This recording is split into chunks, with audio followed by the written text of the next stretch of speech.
Hola, hoy les voy a enseñar a cómo mejorar un audio de voz o cualquier audio con el efecto graves y agudos de Audacity. Bien, para esto abrimos el archivo que vamos a utilizar. Ahora lo seleccionamos, efecto, graves y agudos.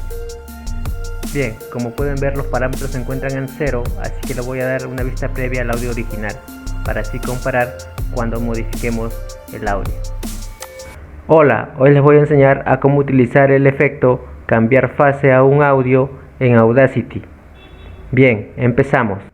Como pueden escuchar, hay un sonido interno que es molesto durante todo el audio. Vamos a tratar de eliminarlo.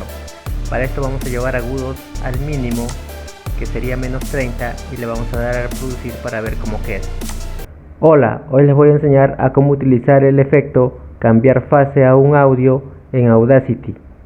Bien, empezamos. Ha mejorado, ya no se escucha tanto ese sonido interno que era molesto. Ahora, quiero que la voz se haga un poco más gruesa. Para eso vamos a llevar graves a más 10. Reproducir. Hola, hoy les voy a enseñar a cómo utilizar el efecto cambiar fase a un audio en Audacity. Bien, empezamos. Prácticamente el sonido ambiente ha desaparecido y la voz se ha hecho un poco más gruesa. Esta es la configuración que yo uso para mis archivos de audio.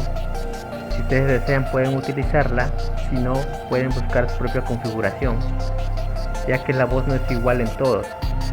Ustedes buscan su configuración, una vez que la encuentran le dan aquí en aplicar, cerrar, y automáticamente su audio se habrá modificado a la nueva configuración. Una vez hecho esto, se van aquí a archivo, exportar como mp3, colocan un nombre, guardar, pueden colocar etiquetas, aceptar, y el archivo se habrá guardado para que lo usen en lo que deseen.